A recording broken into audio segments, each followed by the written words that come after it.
a lot still needs to be done.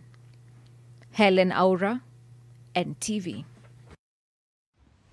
Let's get you started on that conversation now. We are talking about young people like myself who are about to turn 30. I'll be turning 30 in just 2 years. I have a lot that I think I should achieve. I don't know if I'll be able to achieve all of those things within the 2-year time frame that I'm left with. And this situation is a reflection of many other young people who, of course, because of the societal pressure and the need to get married, to start a family, to have a stable job, to have a car, to have your own house, are actually afraid of turning 30, especially during a coronavirus pandemic. So my guest this morning will be able to talk to us about what exactly is going on. Why are young people afraid of turning 30? And we actually have people who have passed 30 and will tell us whether all this worry is actually worth it. Are we overworried? Are we worrying too much?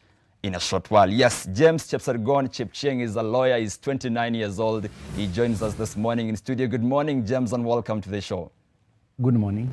All right. Also joining us this morning is Pauline Wanjiku. She's self-employed, also alongside with me, approaching that 30th mark. Good morning, Pauline, and welcome to the show. Thank you so much. Good morning. All right. Those are the two people who are approaching 30, of course, and myself. Now, we have someone called Sky V. Ken. Now, this guy, the unique thing about him is, unlike us, he is actually past 30, and he'll be able to tell us whether all this pressure is worth it or not. Good morning, Ken, and welcome to the show. Good morning. Thank you for having me. All right. And also, of course, the most, I'd say, experienced person in this panel this morning who will actually tell all of us, including Ken, whether we are just worried over nothing, whether things will actually be okay, is Jacqueline Othoro. She's a pastor and transformational coach. Good morning, Jackie, and welcome to the show. Good morning. It is so good to be here. Welcome. Good. Even before we start, let me just play, is it a meme, or just put this on the screen because it kind of gives the picture. Yes, that is, that is, yes, a clear, of course, depiction of the situation that we are about to talk about this morning. Young people about to turn 30, but they're afraid. They think the time is going down too fast. It feels like a steep hill, and they're rolling down really quickly, and they may not be prepared. And let me just start with James. Is that how it feels? Of course, yeah. And I think there are so many, as you've said earlier on, there are so many pressures that somebody turning 30 has, based from the societal pressures, the family, the internal pressures. Personally, of course, you would have, by the age of 30, you'd want to achieve a lot of things. Yeah. But the reality on the ground now is different, because now you are approaching 30, but there are so many things that you are yet to figure them out and get hold of everything that you would want to achieve by the age of 30. So there is that fear. So it kind of feels real. Yeah. Okay, Pauline, what do you think? It is true. The meme is true, and I think the other. Do you feel like you're the woman who's running away? Sorry? In that picture. Do you feel like the woman who's running away in that picture? Yes, I do. Currently, I do, and I think the other side of it is where people expect you to actually have a plan. So if anyone does not expect you to already be there or to have already achieved something, having a plan is really important. And at times you find yourself here and the plan is also still not clear. Okay. And guys, of course, I really want to bring Ken and Jackie into this conversation. But before then, let me just hear from these other young people who are actually approaching 30, including my colleague, Ida Mumeita, who sat down with a couple of young guys briefly. Good morning, and this is Your Voice. My name is Brian Mushiri. And I'm Ida Mumeita, 20-something going on 30. Now, I know you're wondering, why is this girl telling us her age on air? Well, our conversation today is turning 30 and the fear behind it all. And I am Muranda, and I am above 25. My name is Kitavi, and I'm about to turn 30. Well, my name is Lotan, and well over 30. Guys, I've got this major question. Is turning 30 a milestone or not? Lotan, you're past 30. I'd say it is before you get there, but when you get to 30, then it becomes, it's a normal age, because once you get to 30, I believe you can make sounder decisions. You're calmer. You're not too into the hype and the whole pizzazz of, oh yeah, I need to make it or anything. You're just living your life, understanding that this is a world that you're in, and you just move on. Kuna goals zenye mmejiseti. Are you lazy or ni goals zenye mnaogopa amja make? Because there's the conversation of, by the time I'm 30, I need to have a 6-figure salary. I need to own a car. I need to have married with like 2 kids or at least 1. So ni goals amtaki ku meet ama ni you're just running. Yeah, I think one thing you need to understand is that this is not a pressure that when you approach 30 you start feeling it. This is something that I started enhancing when I was 5, you know, because I mean you look up to your parents, yeah. This is the age when they started a family. You know, when you're growing up, when I was 5, 6, 7, turning from 1, I always had this goal that when I'm 30, this and this is what I need to achieve. I need to have built, I need to have had this figure salary, my wife needs to be driving this kind of car, my kids need to be going. So ni kitu nimejiambia for 20-something plus years, you know. And the unfortunate thing is I have niko na miaka kidogo sana ya mimi kuwaweke na kujiambia we wacha nini wacha gutuka so that you can get to where Lutan is, you see. So it's an internal pressure that has been brewed over time. Na kuhama sasa hiyo ni kitu. Even just to build on that, Miranda, as women, I think when you pass 25, 26, 27, guys are like, okay, so, you know, like the pressure starts. Yes. Sometimes it's from family, sometimes it's from friends. How do you, as Miranda, because I know you probably go through it almost on a daily, if not on a daily, yeah? So how do you bring yourself to that equilibrium point for, it's okay, this is Miranda, this is my journey, and I will take it as it comes? I'll say number 1, faith. Faith has held me so tight. Friends who've been there, because I can go back to last year. I was jobless. I had no money, no side hustle, nothing was working out. At 26 then. At 26 then, right. Living in my parents' house. Mama. Hizo ilikuwa yani unajipeleka mahali kwa room unalia machozi zako zote. And it was a sad period, and I was at my lowest, but I think the thing that made me come up was faith and friends who came up and wanafanya shopping, wanakama niambia ayo unajua mimi sijui kama tuko na pads, so here you go. Here's a supply, a 3-month supply of pads. I saw something on Twitter the other day that was talking about this generation. In our 20s, apparently most of us don't like to get employed. Absolutely. And we are for, I didn't come to this earth to struggle. Entitlement. You know? So so are you saying that thing changes when you get to your 30s? When you hit 30, you discover that Mark Zuckerberg made it at 21, you're 30. So you come, so, you know, you come a little bit, you're calmer, you know. And you start putting structures in place that will help you by the time you're 50. Right? So you say, you know what? I'm going to drive a smaller car now. Why? Because I'm setting up 3 shops in different areas. So these 3 shops will help me buy my big Jeep when the time comes. One thing you're looking forward to in your 30s as we wind this up? Physical change. I think I'll change physically. Number 2, it's my priorities. I know they won't be the same as my priorities now. And moving out, Lord, please. And having money. I think I'll have more money and my career will be stable. Oh, I can't wait. Peter? Great. I guess I'm looking forward to reaping the things that I decided to believe in at my 20s, you know. I decided to invest in things like my social capital, my interpersonal skills, my relationships with people from, you know, all walks of life and different ranks in different professions. I decided to invest in relationships, meaningful relationships with my parents, with my siblings, with my, you know, different people. So those are the things that I decided to invest in, and I'm looking forward to reap the reward. I am the youngest on this panel, so I'll just let my colleague Ida, who's right about there, close this conversation. Wow. Well, they say your 30s are like your 20s, but a bit more stable. Hopefully we'll be able to come back in like 10 or 8 years from now and probably give you feedback on how our 30s journey will have gone. And I'll be 30 then. Oh, wow. Over to you, Kiprop. My colleagues Zaida Mumeita and Brian Mushiri right there, of course, helping us break the ice for this conversation. Polly, let me just get your reaction to, do those things that are being said in this conversation make sense to you?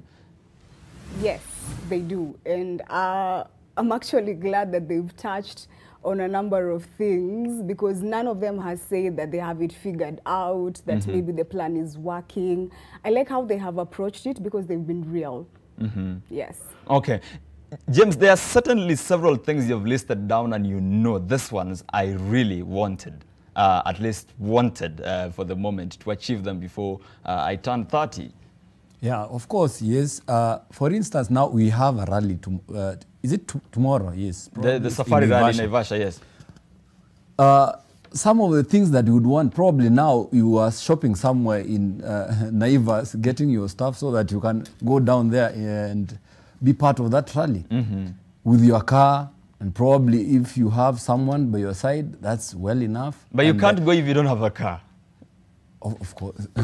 Did you have to mention it on live? But anyway, yeah, that is the reality. And you see, and probably as a lawyer, of course, you attend to your clients maybe probably in the morning and book your appointments for Monday, so that now in this period that there are some activities which are interesting and you'd want to be part of them, you can attend to them probably from now Wednesday to Saturday. Then from Monday you can resume your normal life. But the reality is you are not in that space. Right now we are talking about everyone should be filing their returns now. How, if KRA should put up our figures, the number of young people at 30 filing nil returns, I'm sure it will surprise most of us, because that is the reality. People are filing nil returns at 30. And you are expected to be having all this good time and everything at this age. So it's real. So I really want to associate with the comments that my colleagues have just mentioned. Okay. Yeah. Ken, how old are you? Close to 30. Close to 30. A few months to 30. A few months to 30. Yeah. So you're not 30 yet yourself? Not yet. Okay, let me just get your reactions to that brief conversation by my colleagues. I agree. There's a lot of pressure, but I'm of the opinion that if you have a plan before you approach 30, because you've been 20, you've been 21 and 22, and you need to have a plan as you approach that age so that it doesn't come to you by surprise, and it doesn't catch you, praying and fasting and things will move miraculously. When you have a plan, I think things are able to flow in a certain way. Ken, are you going to Naivasha? I am not going to Naivasha because I'm busy. There are structures, there are things I'm doing. Okay. I don't want to file nil returns as my friend, the lawyer. But if you were not busy, do you sometimes feel the pressure that, everyone is going, I'm being left behind, and even if I'm staying behind, you have to sort of look busy because, kila mtu anakuuliza unabaki? No, we will pray for them as they go, as we also build the country, because we want them to come back to Kenya and find the country running. Okay. All right, Jackie, what's going on? Chaos, evidently. Wow, I'm really trying to throw my mind back. I am 30, how shall I put it? 22 years post 30. So 30 plus 22 years of experience. Plus 22 of experience. Yes. So I'm 52. I love it how the young people don't want to say specifically. The older we get, we say it very clearly how old we are. But it's fascinating listening to what they're all talking about, because I don't think any generation, at least in the modern times, has not experienced what they're going through. As I think one of the men said there that when he was 5 years old, he had his plan set out because he had watched his parents. And he saw that by this age I should have this, by that age I should be married, I should have children. And that's the thing, we grow up with those expectations. And when we're getting close to 30 and you find you don't have a husband or a wife, you find that you don't have a job, or if you do have a job, you're underemployed. Or you find that you don't have stability in terms of security, you don't have a house, you don't have a car. And then you look at the future and you don't see prospects. And worse yet, you look around people who are maybe your age, and they seem to be moving forward. Exactly. And that's what gets you stuck. But now, let me use my own example. When I was approaching 30, I looked at my parents. And what they had achieved by 30, I was nowhere near achieving. Are you saying things were better in the past? Not necessarily. That is the interesting thing. It's almost like a mixed dichotomy. There were some things that were better for us in the past because life was a little bit easier. We could possibly get a good job. Things were cheaper to buy a house. Let me look at, what my parents bought in the 70s as their home. They may have paid about 400,000 for it. It's in a home in a leafy suburb. Today, similar homes are being built in the same suburb and they're costing 180 million. Yeah. So that's a 30-year difference with such a huge gap. From 400,000 to 100 million, 180 million. Yeah. Less than a kilometer apart. What if we compare your income and that of your parents? Now that is interesting. The income was lower, was much lower. They were earning 2, 3, 4, 5, 10,000. People the same age today are earning, 5 figures, 6 figures, a lot more. But the thing is, they can't buy the same things that our parents bought. When someone wants to get married, they say, how do I look after my wife or my husband or my kids? Which school shall they go to? We went to good schools that were affordable. I think my school fees, I'm saying it very slowly, is about 1,000 shillings per term. And I went to a school that taught me how to, I know, really. But a similar school today, you're paying 2 million shillings. So life has gone crazy. And then we're expecting young people to have exactly the same life that their parents had, or to keep their dreams going in the same way they dreamt at 20, that they should be accomplishing it, when life has not been steady. It's not been fair. It's not been equal. And so we have to ask our young people, where are they placing their expectations? And where is this pressure coming from then? Society, generally. You see, that's the other thing about our modern generation. We are so interconnected. When I was turning 30, we only had email. There was no Facebook, no Twitter, no Snapchat, no Instagram. None of that. So literally you were influenced by people around you or the movies that you watched. And most of us were smart enough to figure out the movies are just that, movies. So you're watching the people around us, and that was a small circle. But today, people are watching Bahati and his wife. And they're looking at that life and are saying, how come they got that, I don't have it? They're looking at all our local celebrities and they want to aspire. And we'll come back to the issue of social media and celebrities, because there are footballers who are 10 years younger than myself. And they literally have everything I want in this life. Can we just not talk about those ones? Lest we have a complex, even me at 50, please. But on that bit of the society, let me just bring in Pauline. Pauline, at your age, are you married, first of all? No, I'm not married. Okay. Do you have aunties who are asking you, hey, niaje, unatuletea mtu lini? Yes. So at first it starts with aunties, then my mother intervened. Yes, so you and have mothers people, can intervene even with prayers. Okay. Oh. You have people who, as a lady, by the time you're getting to 25, 26, there's something that happens. When you're going to family meetings and all that, they will not majorly ask directly, but you will have that, so as in, that's just a cue to tell you what's happening. Who are you seeing someone? Is there someone who's coming? Or if you go to Shago, someone will ask you, tunaongoja wageni lini? What do you say? What do you say, Pauline? How do you answer them? I have gotten away with going silent, and at times just smiling and saying, God's time. Tunaongoja Mungu. Okay. James, do you have kids? No, not yet. Do you have people who think you should have kids by now? Of course, they are there. In fact, now we are prayer items in our local churches. We get those comments, Shereni Lini, hey bro, what is up? What's up? Thank God COVID took over like the whole of 2020. And now you feel like you should not be turning a year older. Of course, yes. If there was a way that we could stop this clock, my friend, we would have petitioned it a long time ago. But now, you see, we can't. There's a train that it has to keep moving each and every time. But I think nowadays, because if you look at even our system, the education system, Jacqueline talked about something to do with our past. Our parents' economy was doing well. By then, kids, now we have different system. Yeah. Nowadays, I think taking a kid to these schools, it's very expensive. It's different from those. During our parents' times, there used to be nursery schools. Nowadays, they think we have like 3 of them. Yeah. There's daycare, I don't know what. There are so many things. Are we in a position to afford those things? Because at the end of the day, the reality is you want to get married. Yeah. There are some things that economical, the financial status, you will have to have those things. You have to pay dowry. You have to make your parents proud. You have to, people are waiting for And you shere. can't do that if you don't have a good job. You can't. Okay. We'll come back to the issue of the sequence, but let me just bring Ken, are you married? I am getting married very soon. You're getting married very soon. Okay, you know, soon is relative. It could just mean in the next 5 years. Probably in the next few months. Okay, wonderful. But at your age, it doesn't help then, before you got married, it doesn't help when there are other maybe cousins who are younger than you, who are already getting married and everyone is looking at you like, wewe ndio mkubwa.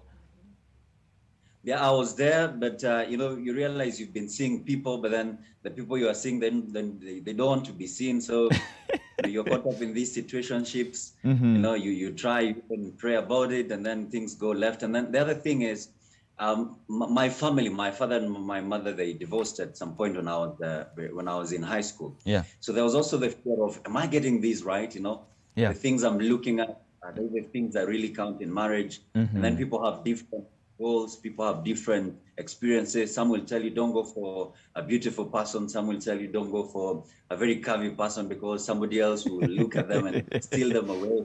So there's a lot of this pressure, but then I think it gets to a time where you define, this is what I want, and when you get it, you go for it. Ken, but in the past, you didn't have to struggle so much to find a wife. Yes, you didn't, but then the people you get so easily, you lose them easily. Yeah. They easy come, easy go. Okay, and maybe just back to you, Jackie. How much does it bother you that some of these things are, as James says, are interdependent? You can't get married if you don't have a job, and if you don't have a job, then you can't have a car and you can't have a house, and if you don't have a house, you definitely cannot have a family because they have to be in a house. Yeah. It does make sense because you don't want to acquire things that you can't maintain.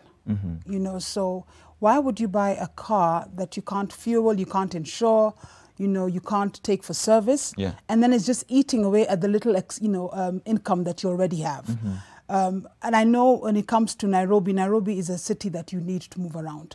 And then it's not convenient for cyclists and for all those. So you always aspire to get the car because actually, it also means you've arrived. You can actually just, a bicycle could be just fine with me. It could be fine. If I live in Nairobi West and I work at the Nation Center, it will take me just 10 minutes to come to work. But having a car is like the metric for success. You have reached, exactly. You're beyond. And I wish sometimes we could have a moment just to reflect on you vis-a-vis the largeness, not of Kenya, but of the world. Because we are world people. I saw a meme the other day of an African president's motorcade going to work. Was like, I don't know, 20 cars. Yes, with the riders, of course. Like everything in place. And then you look at the British Prime Minister, first world country, he's cycling with a helmet. Yes. He's going to work. So it's aspirational for us here in Africa, let's not kid ourselves. But it's at a pressure. And my question is, when will that pressure valve explode? Because we are putting a lot of pressure on younger people. Let me give you an example of where pressure comes from. We have all these top 30 under 30, top 25 under 25. And it's always pushing people to be aspirational, to get ahead, to become the Zuckerbergs. Those are 1 in a million. And when you keep putting that kind of pressure on people, then they feel that they have to aspire and get to that place. Let me tell you, there are people who will hire a car for the weekend to be seen driving in a hired car, a 4x4, a VX, a V8, it's hired, just so that people can see that you have a car. But on Monday, you take the car back to the hiring firm, and on Monday to Friday, you're using the public transport. It's a pressure that I'm fearful it will explode at one point. I mean, maybe, James, at one point, do you sometimes go home and you find that your other younger cousin, who is probably 3 years younger than you, has just shown up with this very new machine and the whole village is all over him? Yeah, of course, they do appear. But now, you see, I think that is now where this whole issue of accepting that at the age of 30, it doesn't necessarily mean that you have to have everything together in your life, because it's different. For me, if we look at our education system, at the age of probably 18 years, you're finishing your high school. You get to college probably at 21. You have another 4 years, that gets you to around 24. For me, at 25, around there, you are getting to your Kenya School of Law. That's another 2 years. You also spend another 2 years of tarmacking and trying to fix your issues. And then probably at the age of 28, 29, that's when you are getting into the market. That is for my course, for instance. It's almost similar for people who are doing medicine. And probably other careers, they have their different challenges, but almost we have a similar issue. And we have the issues of unemployment, which is still higher. But James, you will agree with me, allow me to interrupt. You'll agree with me that sometimes that pressure can overwhelm you, because, I mean, you're a lawyer. It means you go to school maybe 4 or 5 years, like the med school students. And then you still come back for another 2 years at, I think, Kenya School of Law. And then another year as you wait to be admitted to the bar, because there are lawyers who already graduated and they are waiting to be admitted. But during that time, Victor Kiprop is your age mate, is your village mate. I did my 4 years in campus. I got a job when I was, I think, in 4th year. I'm starting to drive around. And if you don't watch out, you'll start to think, is this thing of law taking too long? Now, see, that is one where the problem is. We need to accept the fact that our timelines cannot be the same.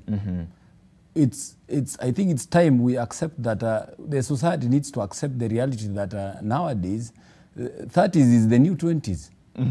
and that... what does that mean? I've given you the facts on how the system is at the moment. That gets you to around 28. 28 is when you're getting into the market. We have no jobs. So probably somebody who is at 30, that's somebody who beginning is now trying to figure out things, getting to meet ladies and all those things. And because we still have that period of trying to understand each other, so that you probably get to marry the person. Or else, of course, it boils down to, it's still your choice anyway.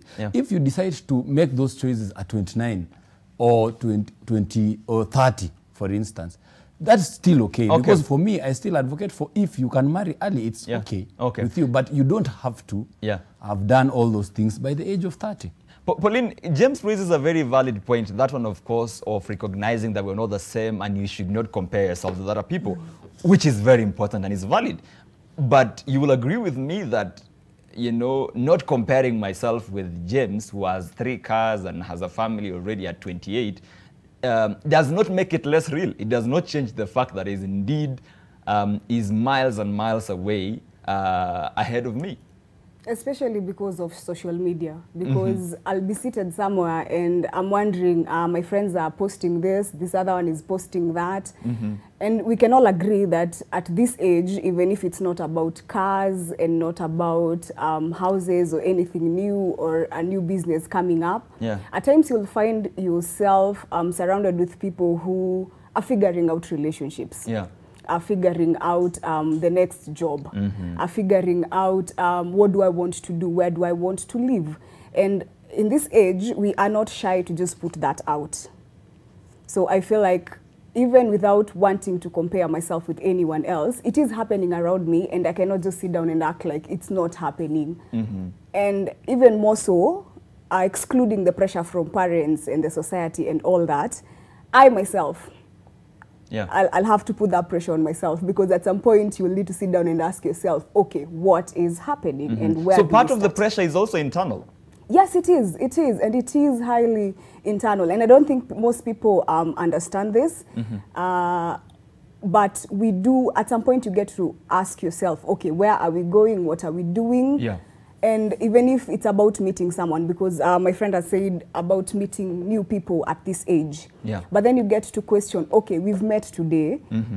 Where is this going? Will it lead to a marriage? Will it lead to something else? Yeah. So we are at an age where we are not just getting into relationships just because. Yeah. Because again, approaching 30 will have you settling, will have you changing priorities. Yeah. So yes, internal pressure, major. Ken, do you think sometimes that this pressure then sometimes makes you kind of overlook some things and skip some steps as Jackie had mentioned? So you find yourself hiring a car just to be seen with it, or taking a huge loan to just buy a car because, you know what, I want to fit in. I want to be like my friends who are going to Naivasha this weekend. Yeah, I think people meet when you're comparing yourself because you want to compete. Better to do this, you can compare to learn, to see how are people doing things, how their priorities. But I think one of the most important things is just to know your friends. And there are people who will get there earlier because others might take longer because So you look at people around you who are really making moves. You don't have to compare yourself because you want to compete. You don't have to agree because you're hiring a car to prove a point. I mean, if you prove a point, you will spend the rest of your lives with pointers and leading nowhere. Okay, and Jackie, then there is definitely a case to this. Yes. These things are not too irrational, isn't it? I mean, there's definitely a point to why I should worry about, my future and if I'm achieving my goals at the right pace. Yeah. You see, because 30 is one of your big milestone years, okay? Between, 20 and 30, you've come out of college. All that time, somebody has been dictating the way your life goes, whether it was in school or university, the course that you're taking, you come out, you start working, if you get a job immediately. But there seems to be a particular order to your life. For me, 30 marked a place of an awakening. Coming to the realization, this is my life. That awakening can be rude sometimes. It can be rude. It can be rude, especially if you're going to do the comparison, the look around. Yeah. But it is an awakening one way or the other. Yeah. And for me, at 30, I began to understand I have one life to live. I need to start living it for me. I need to begin to do the things that I believe I am being set out or called to do. Yeah. So at 30, at 29, I quit my business. I was running a business, earning good money, quit my business, and went into the ministry.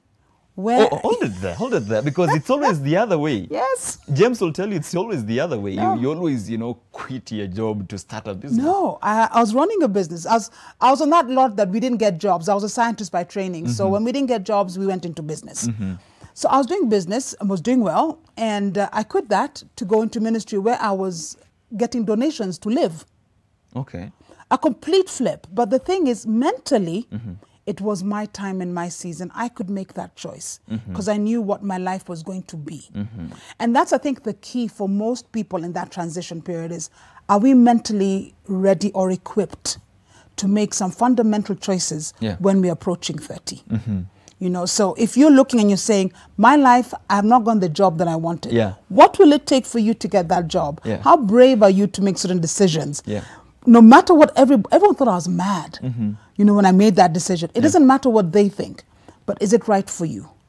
Are you brave enough to make those decisions? And there's certain tools that you can, gather, and I hope I can share with them, later. Yes. But how to help you make certain decisions when that point of awakening comes. We'll certainly come back to the issue of course, how to handle this pressure. But just before I take this quick feedback from what all of you guys have been talking to us on social media, there's quite a lot of reactions, by the way. Let me just ask, because you've raised the issue of mental and versus physical. Yes.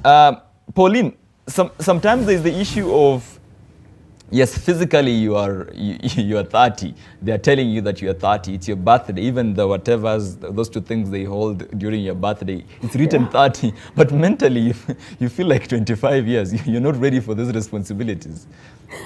That is true. That is very true. And personally, I think on my 27th birthday, the fact that I needed to update my CV and write that I am 27. Actually 27 was shocking, because I'm like, who is 27?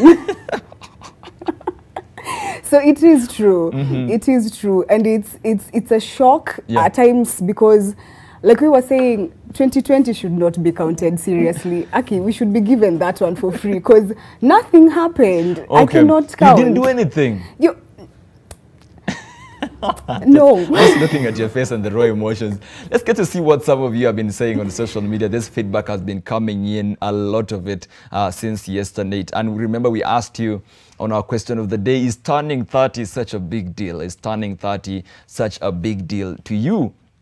And we have Samuel Paps who says, not a big deal, but it's the right age for making decisions and getting focused with your life. Get married, build a good house that you can afford, and add yourself a car of your choice if possible. Thank you, Samuel Paps.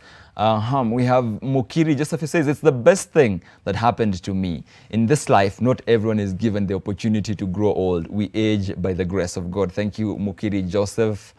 Karaoke Wangeshi says, it's scary. I think that's the reflection of the mood.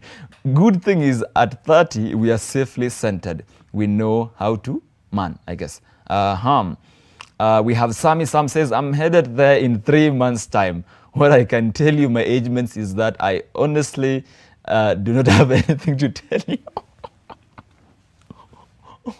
Okay, that one, he had me in the first half. Betty, she says, I used to think that being in 30s means one is very old.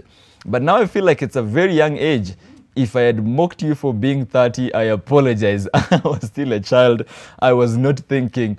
Betty, she right there. And thank you, Betty. Lavender Mputhia says, I think turning 30 is more of a blessing because it's a sign of maturity. However, the society expects a lot from us at this age, making it a big deal. Thank you, Lavender Mputhia.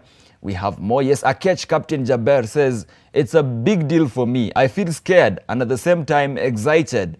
But hey, I'm getting into it like a queen, like the queen that I am. I'm proud of the woman that I've become and I have no regret. Third floor can only get better and bigger. Wow. Wow, she's really working it in a stride, isn't it? And that's how we should all do. That's why I made the reference to, do you understand what is, what your mental space is to get into it? Yeah. Because it is a wonderful milestone. I was excited about turning 30. I didn't have what my parents had. I didn't have the car. I was driving, but I didn't own it. I didn't have a house. I had a good business. But it wasn't that defined me at that age. Yeah. What defined my turning 30 was the ability to make choices for myself. And I think that was the first time I actually felt that I, as a grown-up in this country, I mean, I've been a grown-up since 18 when I got my ID. Yeah. But for the first time I felt at 30, I can make my own choices and the whole world can just wait. Because it's not about them anymore. Yeah. It's about me. So if I don't have my car, it's not whether it bothers you. It's, can I cope without a car? If I can, then what's your problem? If I can rent or I can share an apartment, what's your problem if I don't have a... So it all became about me being centered. I like how someone put that word there, being centered. And I think it's critical because if you don't get centered, in my opinion, at this age of turning 30, early 30s, you'll find it very difficult to be centered when you hit 40. Or when you hit 50. Okay. Because then it's going to be crazy. I mean, James, sometimes there's a very small issue of the way we grow up. So we grew up in the same village. You and I are age mates. Our parents are friends. They know, okay, we have moved to standard 8. Now we are in Form 2. Now we are doing our Form 4. Now we are starting to look for a job. But the problem is life and success is not linear, So you get a job first and I don't. And then all of a sudden, from that clique of 5 boys who grew up in the same village, 5 of you guys have cars, but I don't. And whether I like it or not, even if I want to ground myself and understand my situation and all that, I can't help it because I'm being locked out of my circle. No, there is something we used to joke with my colleagues that if God planned that by 30 you won't have a car or a wife, just accept your destiny. That's your destiny. You don't need to fight this thing. But you're questioning my faith, James, because I mean the same God who planned that, person X has a wife and a good car and everything is working out well for them. You should go back on your knees and pray that at least now that I'm here, please next year let it be that I'll be somewhere different. But And you see, and I think the most important thing also are the consequences of these pressures. You see, most of the time, of course, we do have these pressures. Yeah. That is the reality. The society is going to ask you that you need to be doing this. I think sometimes it's good because it keeps you trying and it keeps you on focus. But now... there are consequences. Yeah, if you bow down to this pressure that you have to have this and this and this, you will end up being in those corners now Jacqueline is talking about. You will start hiring cars, you start doing a lot of crazy things because you want to fit in. Okay, and beyond that pressure is now something we call depression. Yes. Correct. See, that is why now we have so many issues, people committing suicide and all those things. It's because of failing to accept that the reality is you don't need to be the same as your colleague. There is a friend of mine, of course, we went together in the school in the village, but now they are different. Probably have 3, 4 kids. Some of them are actually even asking you for money. Yeah. Those are inequalities in life. They are there. They will exist even beyond us. We just need to tell our young people that you don't need necessarily to be the same as everyone. Yeah. Yeah, you can be different and just accept that you can be different the way you are and work hard and probably your story will change. Pauline, briefly on the issue of mental health. I actually have a friend who was on the news this very week. He took his life and he was a very quiet guy, always smart. I worked with him, I think, back in 2018. Okay. And it was very sad because for most of us, it's these people who look well put. He looks like he has it figured out. Very silent guy. So I think, one, we need to tell people that it's okay to talk. Find someone you can talk to, whether it's a friend, if you can get professional help, talk. Because one thing you realize when you talk is that you're not the only one. Yeah. Many people don't have it figured out. And even some people who look like they have it figured out don't. So once you talk, you find yourself in a situation where you understand, my situation is not even the worst. There are people who are having it harder than you. So let's just encourage each other. Just talk, listen out there. Just have someone listen to you. It makes the burden easier. Okay. Yeah. Jackie, it shouldn't end like this. It shouldn't. It really shouldn't.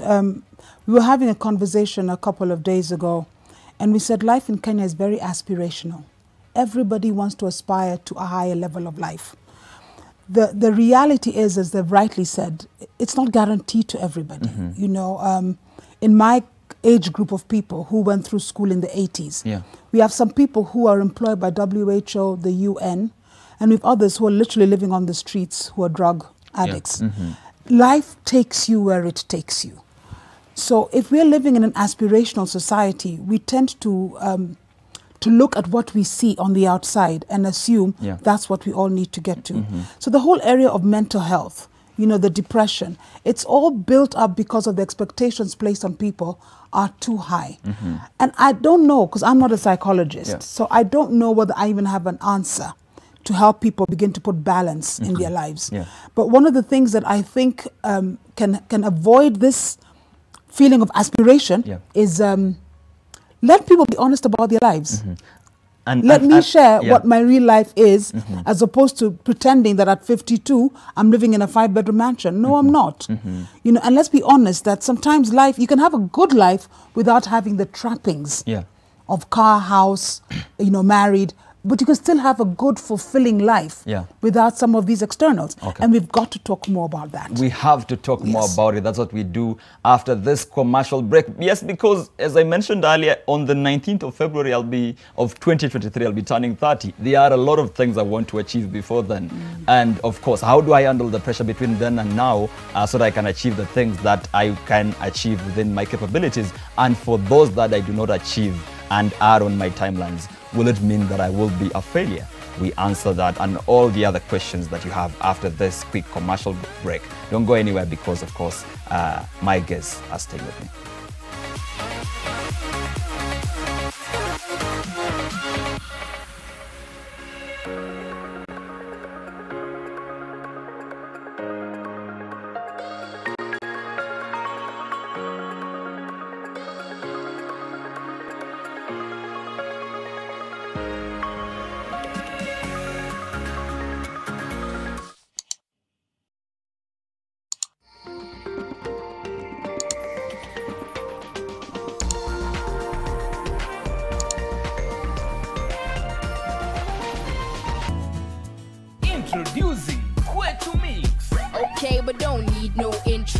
tangu tuingie kwa hii mchezo sindo heartbeat. Nairobi City tunairan kama athlete.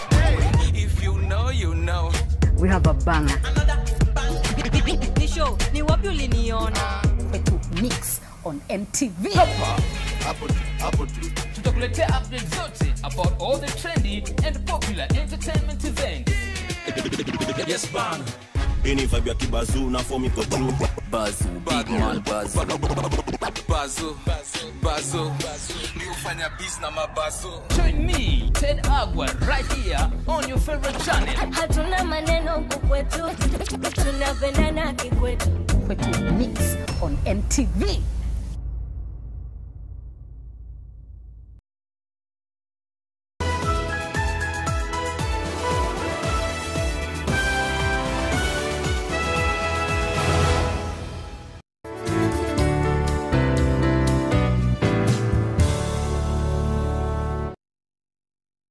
Invest in the prime plots from Finca Properties Limited, Equator Gardens Nanyuki, a gated community ready for immediate development. We also have Konza Suburbs, a gated community within Konza Metropolis. For details, call us today. Finca Properties Limited, prime and affordable.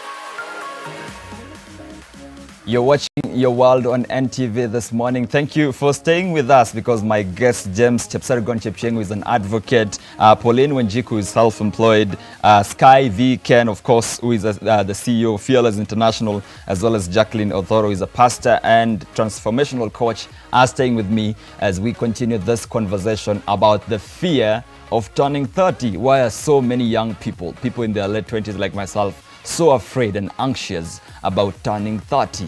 Is it the society? Is it us? Or who is it?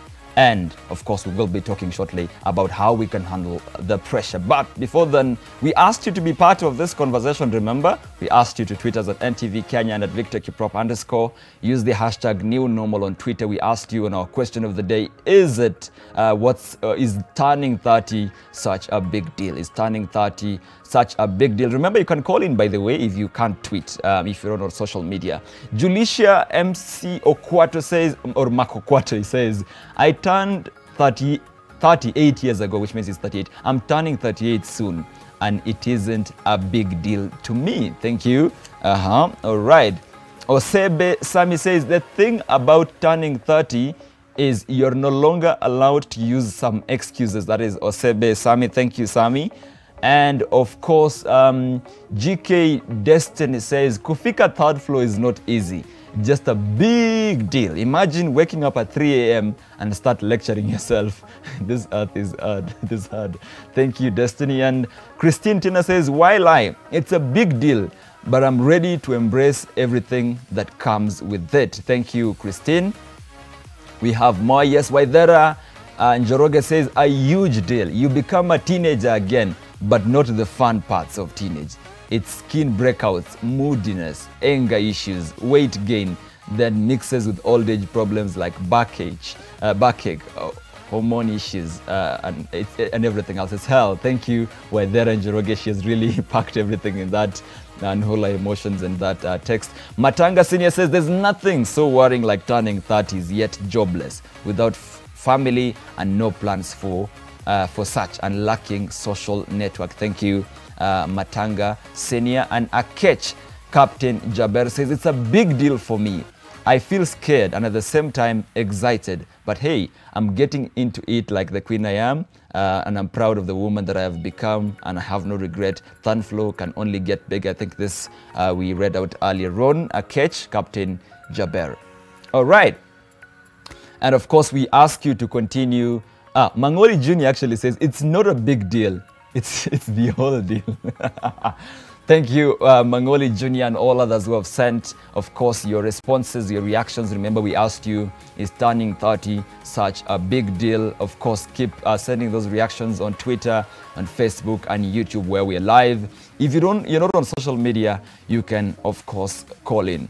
Good people, I'd like us to pick up from where we left, especially with responding to the comments that we have just read out. And they were quite mixed, because there are those who think it's not a big deal. It's the whole deal. And then there are those who will tell you, like the guy who said he's 38, and it's not such a big deal, especially for those who have crossed over.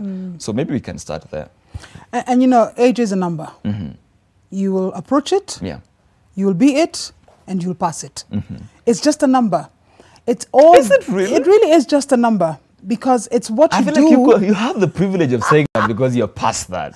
But you see, I had 40 to deal with, I had 50 to deal with. And when I dealt with each of those numbers, it became a number. My God, I have to say it, you don't look like 52, but it's okay. Thank you. I've just turned 52 last week. Okay. So I'm very chuffed with it.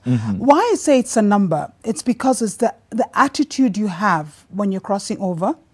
It's your status that you have when you're crossing over. It is your health.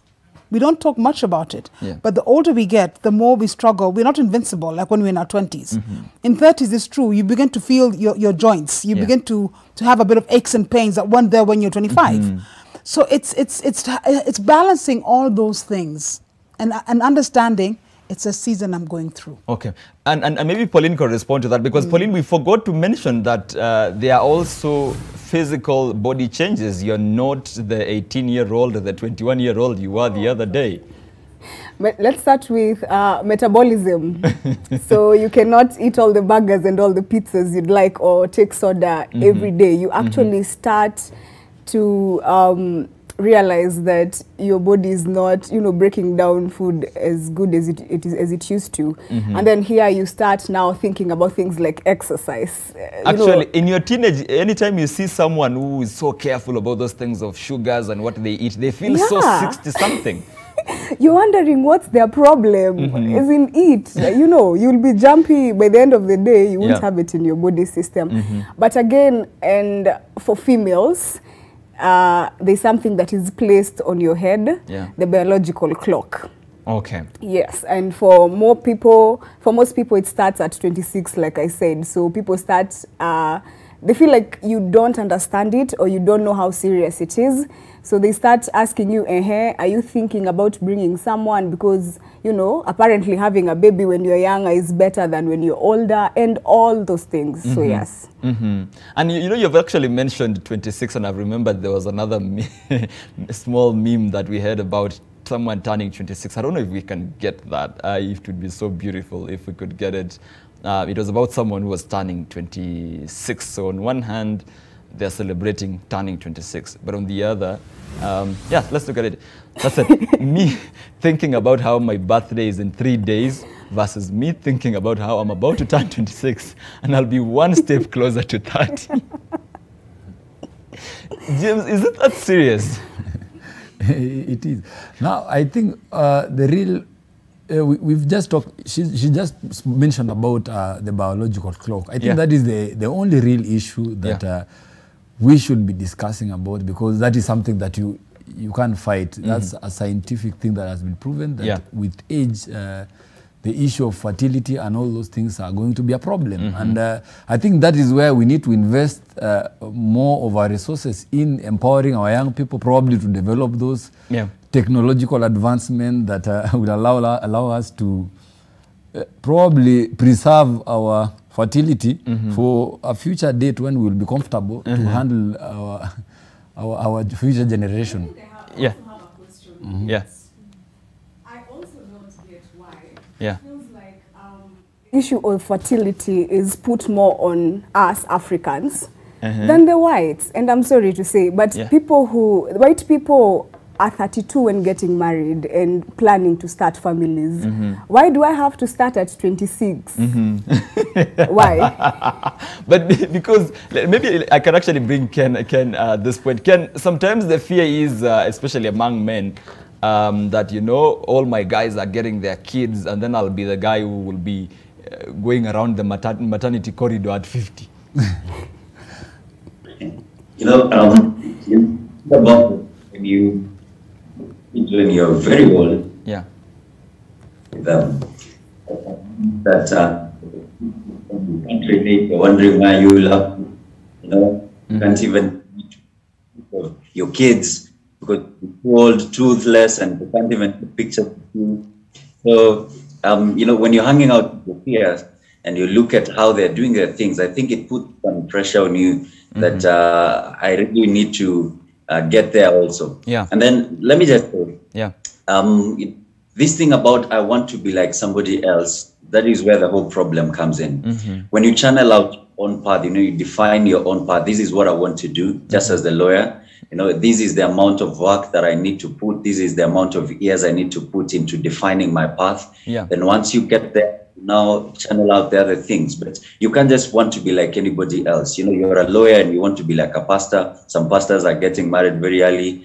You know, you channel your path and you work accordingly. Can allow me to play the devil's advocate on this one, because I mean, someone mentioned, do you watch football? Yes. And if you go on social media, you realize Kylian Mbappe, you know, those 19-year-old guys are making billions and they have 3 kids at 21. And if you come here in Kenya, there are some, especially if you go on YouTube, there are some small guys, content creators, they are making their millions at 21. I surely cannot help it. I mean, you're a I mean, the bottom line, Ken, whether you like it or not, is at the end of the day, there's also an aspect of financial stability. Yes, I want to be a lawyer. I love being a lawyer. But also I cannot be a lawyer who cannot provide for your family. So there's always a money aspect. And anytime you see a 21-year-old making life look so easy, and for you it looks like reading tons of books and waking up at 4 a.m. kuenda nyamakima na mboga, you can't help it. But part of that pressure has to catch up with you. I think if you give me 2 choices, 1, get $1 million today, and 2, a way to make their $1 million. I think I would go for the second. You know, you would use your money in a day. You can put your money in a certain bank, and then the bank gets into receivership. You lose everything. Okay. But if you have channeled the way you've made a base of how I can be able to make that money, then that is better, that is safer. So the process is in being able to put, you know, work and being able to channel things that can give you that money. So people don't want to go through the process of putting structure that will give me that money. People are running into making that money today, and I don't think that is safe. Pauline, come on, we all want the soft life. Who wants to struggle in this life? I mean, we only live once, they say. Actually, the new one is we deserve soft life. I don't totally agree to it. I don't totally agree to it. Because there's no glory in suffering. We want the soft life. I want to drive a good car. I want to have a stable life. I want to, you know, I want to walk into the street and Victor, you recognize who I am. Yes. You know, that is all we are after that. There's a part of us that just wants us to be at a place where I am not worried about my next meal. I am not worried about my rent tomorrow. And there's a conversation I was having with a friend yesterday, and we were talking about how if you picked people who are approaching 30 and are 30, and you ask them if your salary was cut today, or if you're asked to not report to work tomorrow, how long would you maintain the lifestyle you're living right now? And I don't want to worry about that. So I don't know about people not wanting to make money fast. Because ideally, and I agree with Ken on this one, there's always a very good path. You're sure that if you are consistent in your work, you will be, let's say, a millionaire by 30 or 32. But what's wrong with becoming a millionaire at 23 if you can? If he said when you're sure. But how many of us are sure? Very few. Yes, so... And there's nothing wrong with becoming one at 23 if you can. There's nothing wrong with it, but if you tell me that I'll take 10 years to make my first billion and I can make it in a week. I'll go for the week. I'll try and make it in a week also. I'll just work on how to spend it, but I want to make it in a week. Anyway, good people, we definitely have to talk about how we can handle this pressure. And Jackie, what I picked from that feedback was someone said he was 38 years ago, and he's 38 now. And it feels like it wasn't such a big deal at all. as I said earlier, you know, I do have a program that I run with people who are just interested in making their life secure, being centered. And it's called Finding Your Voice. And not financially. Well, because if you said secure financially, that's how many people will run to your program. It's life, because you can't pick up one part of life only. You may be secure financially, like a 21-year-old footballer with billions, but relationally you're not settled. So this is more holistic. You know, so the first thing it's an acronym for the word voice. And the first thing I tell people is you need to have a vision for your life. If you don't have a vision and you can't figure out what your life is going to look like 3, 4, 5, 10 years from now, you will get stuck. You'll see that number 30 and it will become a monster, a place of fear, as opposed to saying, okay, my life is going, I like what someone said, I'm alive. I mean, that's critical. So have a vision for your life. And then the second is, opportunity. And let me link this to, if you bear with me, link it to the fertility issue. When we were in our 30s, in Kenya, there was no place for you to get fertility treatment, for you to store eggs, none of that.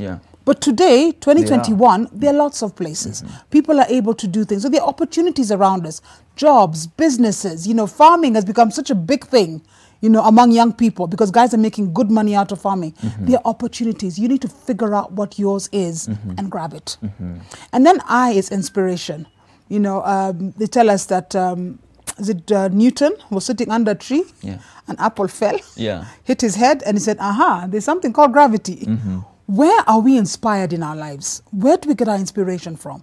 Because when you're inspired, you elevate your thinking to the possibility.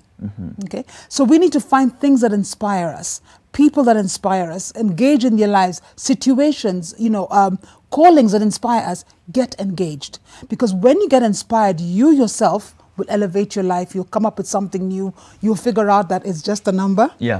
Because there's more to life. There's more that's coming. And then C is clarity. We need to have clarity. And clarity is sometimes very difficult in a very noisy world. When everyone is talking at you, the aunties are on this side, your colleagues are on this side, you open social media, the footballers, I mean, everybody is noisy around you. To find clarity is critical, because clarity then helps you make your path for yourself. Okay. And then last thing is energy. Oh boy, our energy begins to go down once we hit our 30s. We've got to figure out how to maintain energy, because energy is one thing that is critical to your well-being and to your life. So is it you're going to, you know, work out? Are you going to eat right? Are you going to take care of your health? You know, what are you going to do once you hit your 30s? Because there's some windows that begin to close. There's some things that happen if we hit our 30s, 40s, that if we've not rectified early on, they become chronic. Do you feel like as millennials, we're in a bit of a rush to try and achieve all these things at once? Oh, yes. And that's human. Because even though I belong to Gen X, we were in a rush. If you talk to my mother, she's in her 70s now, she will tell you she was in a rush. It's human nature. The question is, what are you rushing to? Do you have a goal? Do you have something that you can see in your mind's eye? That's what I want. So if you're rushing towards a family, what kind of family? Ask yourself the hard questions. Do I just want to get married, or do I want to marry somebody of value? Am I becoming a person of value that somebody will marry me? You know, do I want to have children? When can I have children by? You know, is my career coming first? Do I want to have kids first, then focus on my career? But you begin to ask the questions that are necessary for you then to make the right decisions. And usually in the past, our parents told us what to do or who to become. But right now, we are in a place where there's so much community around us, good community. When I look at people in their 20s and 30s, I sometimes look at them with envy, because they have opportunities that we never had. They have connections that we didn't have when we were growing up. You know, they're able to talk. I love the conversations this morning, because people are talking freely about what was never talked about before. You know, I'm still single, and I still don't have children. And I'm 52. So people have thought I should be putting in some, you know, some hole somewhere and covered and let to rest. And be stressed. And exactly, but that's not my life. There's so much to living. That, maybe James can come in at that point, because I mean, the practicality of what Jackie is talking about, at one point you have to realize that, you know what, so and so might have a car, but I need a house more. Exactly. Yeah. No, actually, there's something that we had a discussion before we came in, and there is an issue that of course, probably you are 30, Yeah. and there are some who are already married now, Yeah. and they have a family and probably have those things. But have we had an opportunity to meet those people and ask them actually if they have achieved in life? Okay, Because and there's a maybe, presumption maybe is James, let me hold you there. Are you, anyone who's watching this morning, are you a 30-something plus? Are you above 30? Did you have the same pressure that some of us have right now? We are putting the numbers on our screens now. If you want to call in, please call in. Tell us if it's worth it. Are we stressing too much? Is it just a number that, do you feel different immediately after your birthday? Do you feel like a 30-something, or is just the same way you would feel maybe when you were 29? Call in. Anyway, James, pick up from where you left. So you realize that there is that pressure that we put ourselves in, that but at the age of 30, Yeah. you need to have, of course, we have those our personal targets, as our coach just mentioned. As long as we've not lost sight of what we need to achieve. For Yeah. instance, you know that at some point I'll have to get married. Yeah. At some point I'll have to at least work to ensure that I'm comfortable for my future generation, get good medical cover for them and all those education and everything. Yeah. As long as you're still on track and you know the target, that these are the things that you need to achieve, and always ensure that you're working towards that. I think that is okay. And it's okay if you can't do it now. Yes. I think that is now where the issue is. So that, because now we are confining ourselves to, by 30 we need to have all these things. But we still have people who have actually probably married at before 30, 28 there. But still, it's not like they have made very good choices. We have so many single mothers now who got kids probably before 30. Now they're living with the consequences of these now pressures that they decided that because now our parents need us to have a husband or a kid and everything, I'm going to get a kid. Okay. Do you think sometimes we can struggle na hii vita yote mwisho, after that you realize, okay, I have the car and I have everything, but I'm not even happy? Yeah, there is that fear, of course, that after everything is said and done, I have really fought and didn't sleep, I wasn't even having time for family because I wanted to make sure I have a car and I have a family and I have what before 30, and then after 30 you realize you've actually been living somebody's life. You've been living a lie. You've not focused on yourself. You've always been hearing from the external pressures, the church, the society, and everything, and you forgot to actually have a conversation with yourself. What do you really want? Pauline, more ladies need to hear this more than the guys, I think. Yes, we need to. We need to hear it, because I think we are running after having a husband and having kids at the right time, and then trying to, you know, be a career woman and all that. And of course, there's also that fear that, okay, I'll be 30-something, I have a husband, a kid, I'm working, maybe I'm driving, and then what? Yeah, so there's the question of then what? That's a good question of so what? Because if you can't be happy now, it doesn't guarantee that you will be happy tomorrow. Yes, yes, because we have people who have money. We have billionaires who are clearly not happy. We have people who are married, not happy in their marriages. So it might also not be the answer. Okay. Ken, is it fair to attach timelines to our goals? Yeah. Just as the conversation has been, you can get all these things and then you realize you are in a path that was not yours. You know, you have gotten all these things, but then they don't get into your line of things. This is what I would advise people like me who are, you know, pressured at this level. 3 things you need to find. One is your passion, you know. What is your passion? What is this thing that you really want to do? And align it with what you are getting into. So the first thing is passion, things you really want to do and you love to do. The second thing is vision. Do you have a mental picture of how far you want to go and what you want to achieve? And the last thing is, what do I want to accomplish at the end of this life or at the end of this time? So when you bring these things together, you're able to define your path and you are able to know, at this time I need a piece of land or I need a car. This time I need a family, I need children. But when you do not have defined your passion, you have not defined your vision and your purpose, you'll be like living the life of somebody else. I mean, the last thing I want is to get to 32 and I'm living the life of Kiprop when I should be something else. Yeah. So, yeah. I feel like you're saying we should, first of all, accept that you can't achieve all these things at once. Yeah, you can't achieve them all at once. It's a process, you know, like we started in primary school. We didn't get to university. We started in the 1, 2, 3 to 8, and we went to high school. It's a process. So when you embrace the process, life becomes easier. Yeah. And, you know, when you learn this stage of my life, this is what I need to achieve. This is what I need to learn. Life even becomes fun. You know, you're able to have fun at that stage of life. All right. And I think I have a caller. Remember, we asked you to call in if you're over 30 and you want to talk to us whether this pressure is worth it. We have, I think, Samuel from Mombasa. Good morning, Samuel. Do you have a question or a comment? Comment. Yes. Niko 31 now mimi. Tuambie ndugu yangu. Niko 31, niko Mombasa, nilioa nikiwa 26 hapo. 26? Yeah. Kuna mtoto sahi yuko 51. Lakini pressure iko si uongo. Pressure unajua unaangalia watu wenzako wako juu, wewe uko, lakini nashukuru pale kwenye nimefika nina nyumba, nimemjengea mke wangu. Yeah. Maisha yanaenda pia iko, lakini sasa unajua unangangana, at least you catch up with people. Okay. Yeah, lakini Samuel, kama naweza kuuliza. Yeah, niulize. Kwa sababu umeweza kupita hiyo age ya 30. Yeah. After kupita, do you feel like hiyo pressure yote ulikuwa naye, was it worth it?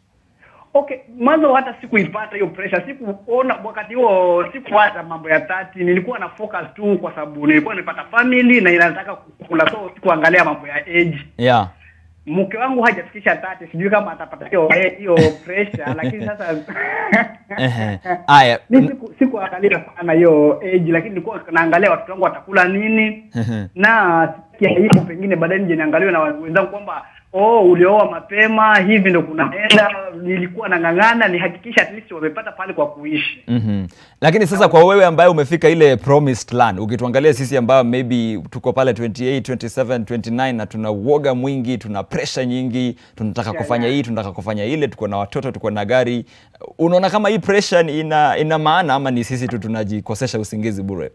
No, hiyo pressure haina maana kwa sababu ni uangalie sehemu yako. Ukipata maisha ya watu utakuwa tu hiyo, wewe ngangana uangalie unataka nini kwa maisha, si mtu fulani ana nini. That's the most important thing. Kwa sababu ukisema nitangangana niangalie huyu amefanya nini, unapata unajitia kitanzi kwa sababu unaweza ile target yako ya wale wenye wamefanya hutaifikisha. Piga target yako. Only that. Okay. Asante sana. Huyo ni Samuel kutoka Mombasa and he is of course 31 years old, and like the rest of us he has been there and clearly from the way he spoke he says it's not worth it, guys. It may not be worth all the pressure that we have, and that's what we pick up, of course, after we come back from this break. Is this pressure worth it? How can we handle the pressure and how can we balance? We make sure that, as James says, we keep our eyes on the goal at the same time without giving ourselves too much pressure. All that after this quick commercial break.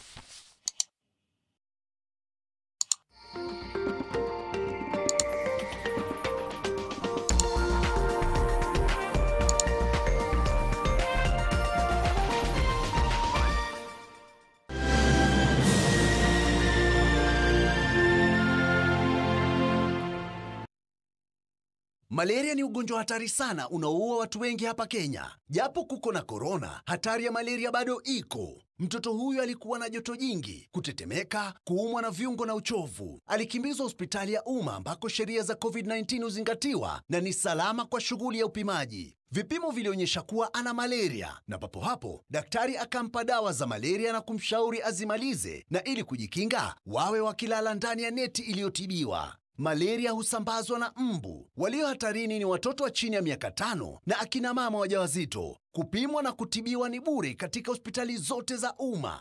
Usisahau adui malaria. Zero malaria huanza na mimi. Chukua jukumu leo. Komesha malaria. Ujumbe huu umeletwa kwenu na Wizara ya Afya. Fresh fried ginger has ginger oil, which is good for a healthy living lifestyle. It combines wonderfully on salads, stir fries, when basted on roasted meat, or simply sprinkled on your favorite dish. Now available in 250 ml, 500 ml, and 1 liter.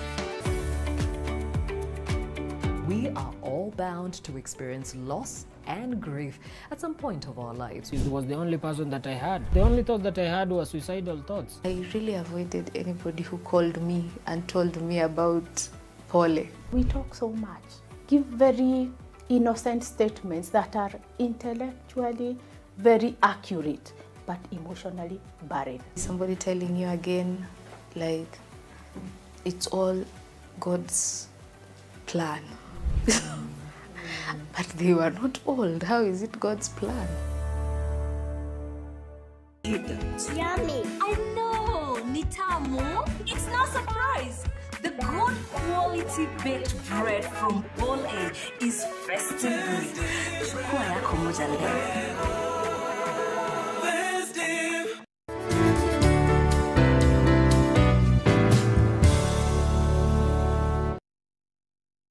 Invest in the prime plots from Finca Properties Limited, Equator Gardens Nanyuki, a gated community ready for immediate development. We also have Konza Suburbs, a gated community within Konza Metropolis. For details, call us today. Finca Properties Limited, prime and affordable.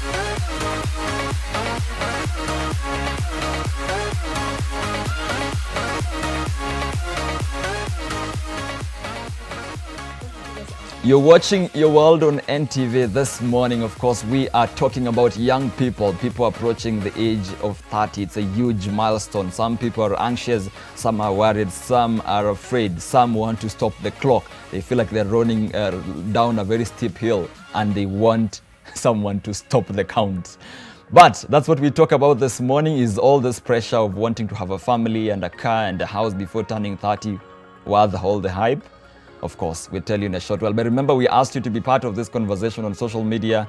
Tweet us at NTV Kenya and at Victor Kiprop_. You could also comment on the poll or the question that we have on Facebook, on Instagram, and YouTube. Tell us what you think. Is turning 30 such a big deal? Is turning 30 such a big deal? And some of you have been talking to us. Yes, Geoffrey Amato says, yes, turning 30 while jobless is a headache.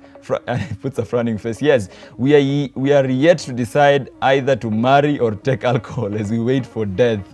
Okay, all right. Geoffrey, I know the last part is definitely not a good option.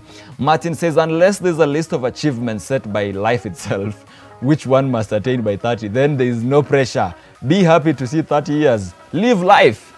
Thank you, Martin. Wonderful.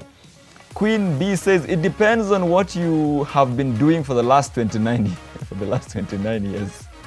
Thank you, Queen B. Alukofil says, I'm just 2 years to 30, but my worries are higher since a year moves faster like a week.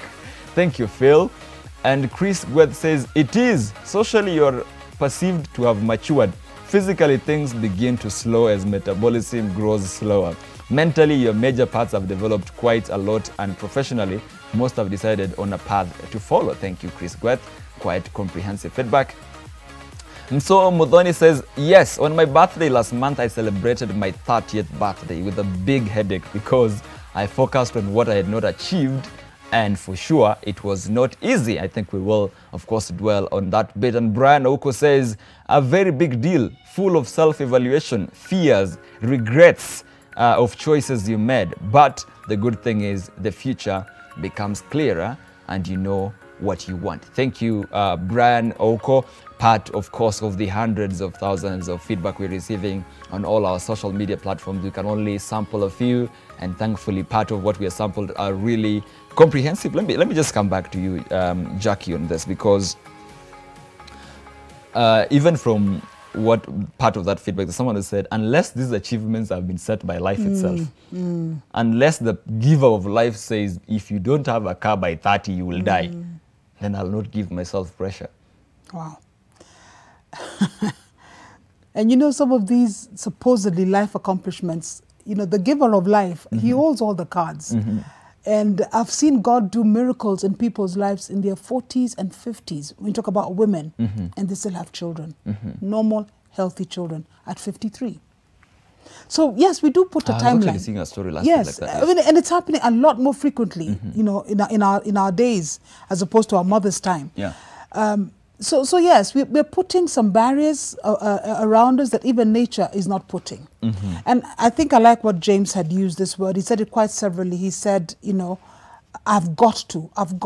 It's that got to that feels like if I don't have it, then I'm no good. And it's saying that I've got to have a car by 30. I've got to be married by 30. There are people who have all those things by 20. There are those who have it by 40. The question is, what is it adding to your life? Okay, is having a family at 25 adding value to your life? If it does, if it will, if it's the right person, well done. If it's doing it at 35 and that's what adds value to your life, well done. But if we're getting to a place where I'm looking at you, keep up, and I'm saying, Paul Sana, you are 28. By 30, all the good girls are gone. And by 30, your job will be taken by the 25-year-old who's coming in. Pauline, you guys are not gone, right?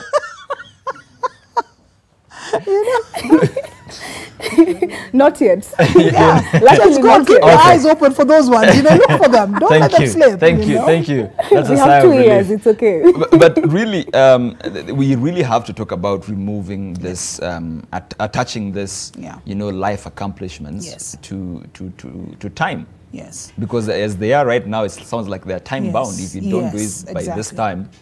And anybody who's in the coaching space, coaching world, will tell you that, you know, if you have a goal that has no timelines, it's just a dream. So of course is that thinking that if you want to have a solid goal, put a timeline to it, whether it is a midterm, 3 years, you know, a longer term, 5 to 10 years. And it works for many things, not for everything, you know. So I can't put a goal. I had a goal to be married by 28. Yeah. That was my goal. I've passed 28 by a number of years. Yeah. And you didn't die, first of all. I didn't die. That was number one. And I didn't lose anything in life. Yeah. So you can put certain goals, but also learn to be flexible with certain goals that you can't control. I can't control someone coming into my life. Yeah. You know, so I can move that goal and say, well, it hasn't happened this year, then let me set a new goal for myself. And that, James, that rigidity is where the problem is, isn't it? Exactly. Yeah, of course.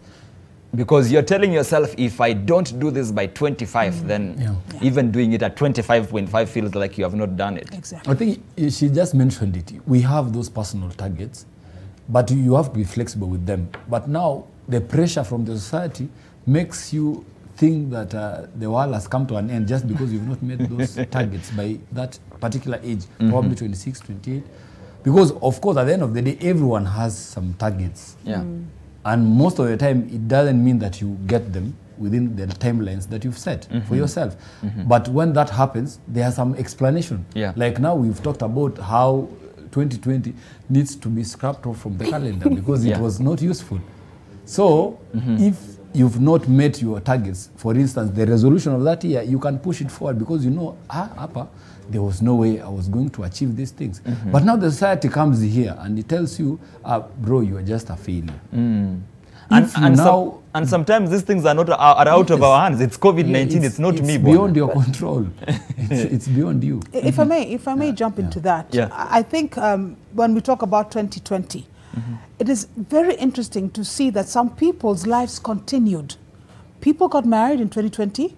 I know of a lady who got married and had a child. She got married in January. By December, she had a child. Yeah. In same 2022, I know people who began businesses in 2022 and are doing well. So in other words, it's the parameters that you put for yourself. If you limit what you're able to do, An outside force will definitely work on your limitations. But Okay. if you see yourself as like, the world is my oyster, oh my goodness, all of this is available for me. Yeah. And you keep re-evaluating Yeah. your timelines, your goals, and you keep thinking, say, okay, I've been hit by a hard thing. It's not just me, it's the whole world. What can I change? What can I do? What do I have? And keep thinking along those lines. You can change your goals. You can change your direction, and amazing things can still happen, Yeah. even in a situation that looks like, oh my God, I'm turning 30, I don't have A, B, and C. You have the choice in your hand. Okay. And Ken, definitely one of the things that someone raised in the feedback is she spent her birthday, it was so sad because she spent the birthday reevaluating the past instead of, and if you do that, perhaps you fail to appreciate the progress that you have made. Yeah, sure. Most often people like to look at the glass as half empty rather than half full. There are things you've done with your life that you should be proud of. I mean, as a friend of mine who was saying, and I know at the age of 30, wanted to have shikada mili. Yeah. Na ile kitu ameshika ni receipt tu ya KBS na nguvu. But you know, is what you've already been able to do. You know, the first thing to celebrate, of course, is life. There are people who are dead today. We are alive, so that gives us a chance to do better tomorrow. And then after that, you know, have a plan. Say, this is what I want to do. And in case, just as Pastor is saying, if it fails, have a plan B. You know, if this doesn't work, this one will work. And then the other important thing is have accountability. Have people who pushing you, you know, when you feel like you're going down mentally and emotionally. Have people who will lift you up and tell you, just continue doing this. We are proud of you and you'll get somewhere. So, yeah, look at the few achievements you've made and let them be a stepping stone to achieve more. Okay. James, you're a lawyer. You know, we all dreamt of being either lawyers, engineers, or doctors. And there are definitely so many people out there who wanted to be lawyers, and they are not lawyers today. Okay, so you might not have everything, but the fact is you are a lawyer now, a proper one, admitted to the bar. Yeah. And it's very easy to overlook that because, you know, you don't have a Mercedes-Benz.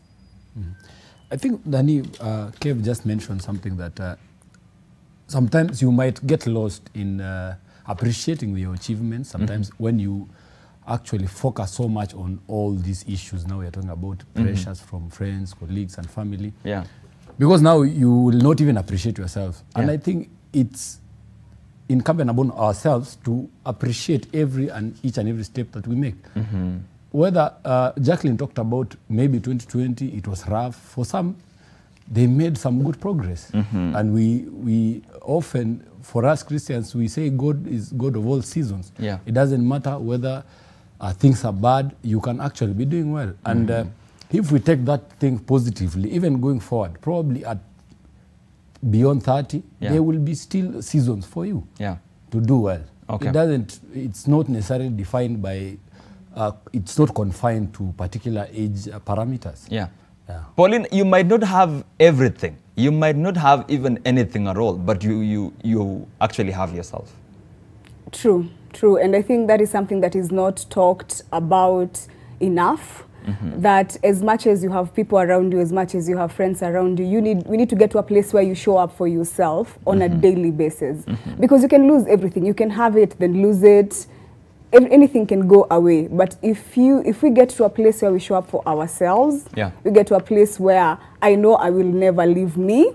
So we build a relationship with ourselves that is strong enough to withstand anything else. Do you think that sometimes in the pressure and the worry of trying to achieve everything, we actually lose out on everything? True, we do, because you're, like there's something Pastor said, you have friends on this side, you have someone getting engaged on this other side, you have people starting new businesses, YouTube is there on our faces. You will lose yourself, you will lose track of even what you want to achieve. Yeah. And you mentioned YouTube, and I remembered that in the age of social media, back then we used to look at people with big cars and you just look at them, it feels like from afar. But nowadays it's being put in your face. Like you open your phone, it's a WhatsApp status, someone has a new car. Facebook, every day. Every day. You cannot look away. You cannot. And even you if you try sit to down look and away, ignore they it. tap you and they're like, look. Yes, and then there's also the pressure of everyone else is posting, what am I posting? You know, what am I putting forth? And I have a joke with a friend of mine who is a meme lord, and what he says is he'd rather do the jokes because then people don't focus a lot on what is going on in his life. So yes. Okay, so it's kind of using these memes and jokes to, you know, just shift get the focus. attention from him, because if you go to his status, you'll find funny things, and from afar that looks like if you're posting funny things, then maybe you're okay. Yeah, so we're not checking why is he not posting his new car, why is he not, you know, posting something about his job. So yes. Okay, Jackie, I'd like to read something out from Dr. Wheaton, or is it Whiton? It says, if you're not where you thought you'd be, remember to separate feelings from facts. Just because we feel inadequate does not mean we are inadequate. Let's react to that. That's powerful. I think it speaks to what Pauline has just said. You know, how authentic are you with you? Okay? What do you tell yourself when nobody's around? When you're in a dark room with the lights off, what are you telling yourself? And if you're going to base everything around you on feelings, feelings are transient. They come, they go. You know, but what is the fact of your life? I think someone began, I think it was James who said it, we're alive. Yeah. That's a fact. You're alive. Number two, if you're healthy, that's another fact. Yeah. If you take those two things, what can you build on that? As opposed to feeling, oh yeah, I'm feeling sad, I'm feeling depressed, okay, depression, let's not even joke around that, because that is a real thing. Yeah. But if you're letting emotions control, in your feelings control your path, then you will lose sight of the facts of your life. You know, we have YouTube. You rightly said that. Yeah. The generation that has made a living out of YouTube today is incredible. You know, people have accomplished much, from not just for themselves, but for anyone else who's watching their channels. Yeah. So I agree with him. You must separate the reality of your life from the feelings, the fact of your life from your emotions, because your emotions are just a trigger to tell you something is going on. You can't build a foundation of life on emotions because they will shake. Today you'll be happy, tomorrow you'll be sad. Which one do you go with? Okay. There's someone who's worried that, as we say, don't focus on this thing, don't look at them too much. It kind of, again, you know, slows your energy towards achieving these very same things. How do you ensure that, you know what, I want to achieve this. I maintain my eyes on the goal. But if I don't achieve it, it's just fine. Yeah, that's why I said when I shared the 5 things, you got to have a vision. A vision will keep you going when everything else is slowing down. You know, when we hit 2020, people who had a vision were able to keep going. Those who didn't have a vision, and I'm generalizing, please bear with me. Yeah. I'm generalizing. Yeah. They slow down. A vision is a picture of a life that you want, a picture of what's in your future. But it's a picture that can have very tangible pathways to take to get you there. So if I have a vision of, I'll just take a random one. If I have the vision of going to live on Bora Bora for my retirement, it's an island somewhere in the Pacific. Oh, you know, okay. And it's a beautiful blue it's oceans. Not Buru Buru, okay. No, Bora Bora. Okay. Not Buru Buru. But Buru Buru is okay if you have that as an aspiration. Yeah. I've got to start making plans. One, it's far away. So what am I saving? I may be only earning 100,000 or 50,000, but am I putting something aside for when I turn 70? Yeah. You got a vision will give you a plan to work it out. If you don't have a vision, even your plans, if you hit any obstacle, will stop. I may hit an obstacle of losing a job, so I can't be saving, but I may find that I can actually go plant potatoes and make some money planting potatoes. So my vision is still alive. My pathway to it may have taken a change. And I think that's what we've got to keep in mind in our 30s, going into our 30s. Have a vision, but also have different plans to help you achieve that. Don't be stuck because one plan didn't go right. Someone said, you know, if you had a child at 26, you've got very many more years of dealing with of children. But someone else says, if you have a child at 50, man, you're hitting your 60s and 70s with a teenager in the house. Are you ready for that? Whichever your pathway is, know that you have a plan to navigate it. And definitely some of those things, even if you don't achieve them at 29, you can achieve them at 31 and 32 and 33. For sure. And that's the reality of life. Most guys, their plans didn't come at 29 on the dot. There is no calendar that works that way. Okay. They happen when they're 33. Yeah. Ken, the issue of vision that Jackie raises is very important because if you don't have a vision of what you want, I want this and I want that, you will end up using someone else's vision. So, you know, Ken wants to buy a car, I also want to buy a car. I mean, James wants to build a house, I want to build a house. I mean, Pauline wants to start a family, I also want to do that. And there's something about a quote about, I don't know, throwing a stone at every dog on the street and you don't actually, you know, get to where you are going. Yeah, sure. Like when you look at people who are in career, you realize there are people who really hate Mondays because they're living the life of somebody else. You know, they're in this job, they saw people in that job and they're making good amount of money. Yeah. So they spent all life investing in that career. So when it's getting to Monday, they're from Vasha, you know, and the Safari Rally. Yeah. And they're wondering, well, how did I even land in this job? Then you start hating your bosses. Yeah. You start cussing them and saying they will be hit by cars as they cross roads, you know, because you don't really know where you're headed and what you want to achieve with your life. So it begins with where is my end? Where do I want to land my life at? When you realize where you want to go, now you start making plans that this is the route I want to follow. In case this one is blocked, I will pursue this one. And let me say this because I might be misquoted. Yeah. The people who are getting to marriage with a vision, and they have 3 roads, you know. Yeah. You have Mercy. In case Mercy says no, you have, you know, Pauline on pause. You know, you have so many lined up so that when one doesn't work, you have all these other options. It's just about planning. This is where I want to go. This is the fastest route. Yeah. Or this is the quickest route. And then you continue making steps towards that place. And, you know, you evaluate your life generally and see, are you headed in the right direction or you need to make a few adjustments? So the vision, really important. Okay. And James and Pauline, you guys turn, I believe, 30 in 1 and 2 years respectively, if I'm not wrong, around there. Are there things that you are now content that I might not achieve this by the time I'm 30 and I'm just fine with that? Yes, there are things that I think, even with the target of 29-30, yeah, I think for me, I've just put it on myself, but it's not the end of the world. Yeah. Yeah, like I'd like it, I'd love it if I'd have achieved a few things by the time I am 30. But if it doesn't happen, then again, it's not the end of the world. We'll keep trying. Yeah. Wonderful. James? Yeah, I think it's the same thing for me also. I have already set my targets for myself. Some I've made them, some they are still work in progress, which is, and I think that is something that we need to all accept. Yeah.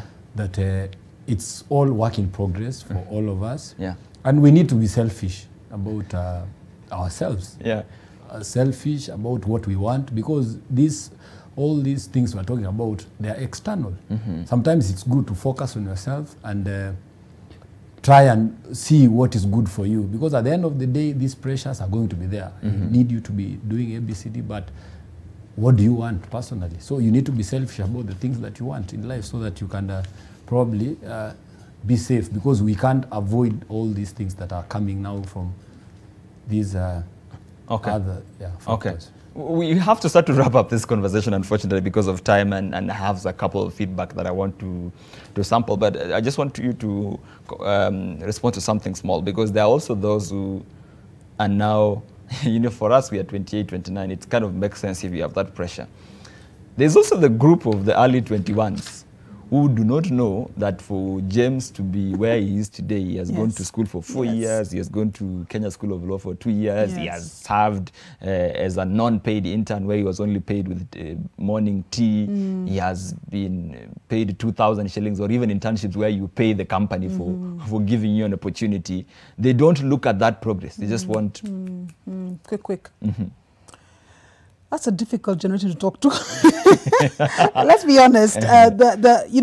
Life is just one huge opening for them. You know, and they've come out of school. They feel invincible. Yeah. You know, the world owes me. I'm good. I'm all that. Yeah. Why am I not getting what I want? And it's not just this generation. I think all of us who've been through that age group know that that's how we've experienced the world, because we haven't really experienced the world. We've been sheltered, you know, in that run up to get into leaving, you know, college and coming onto the world. So what would I say to someone who's 21? It may sound a bit controversial, but I'd say live life.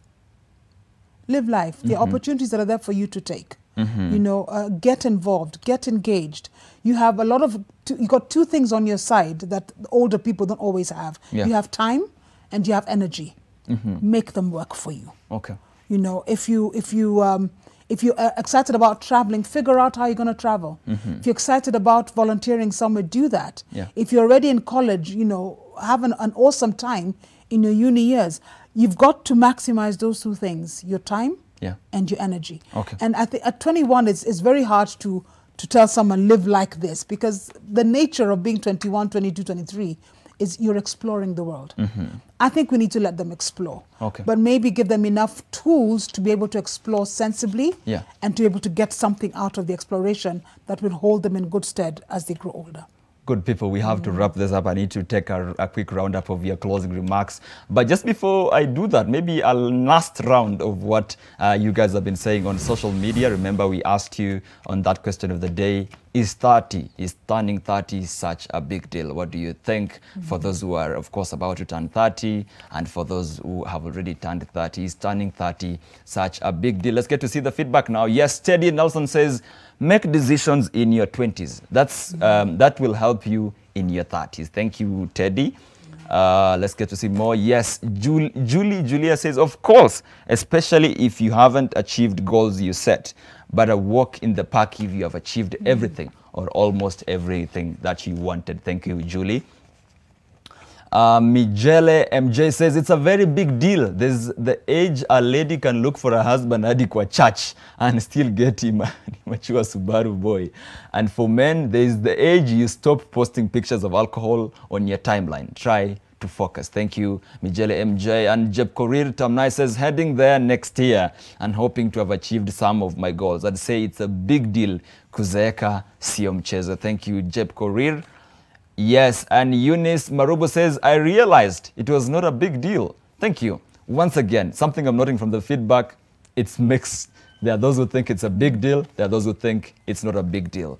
Anyway, we have to wrap up this conversation on the way forward. Yes, we have goals to achieve, but there's just too much pressure around them. What happens if you don't achieve them when you're 30? Are you a failure? Of course not, you are. And let's start with Ken. Ken, your parting shot for this conversation. I would say do not let the motivational speaker spoil your mind. You can be so poor because the only thing you have is money. Yeah. You don't have a life. You don't have a family. You don't have all these things. The only thing you have is a new car and a lot of noisy cars going to Naivasha. Like there's just a lot of other things you can achieve with your life. You're firing so many shots, Ken. Yes. And the other thing is embrace responsibility. I think with age also comes responsibility. Yeah. There's a time you need to leave those girls and focus on one woman. Yeah. There's a time you'll need to do away with the filters and let the world see your skin as it is, and your wrinkles as they are. Yeah. And you focus on more mature things and you leave the childish things. I will leave with a scripture that says in Habakkuk 2 that you write your vision in bold letters. Because even when it tarries, it shall come to pass. What you really want to achieve, you will surely to accomplish it in the future. Lastly, there are people who will tell you, Akina Richard Branson, Akina who they dropped out of school and they have achieved what they have achieved today. Yeah. Please, if you have the opportunity to study, just go to school and study. Don't drop out of class 4. You even don't know how to write the word Onesimus, and you want to become a billionaire.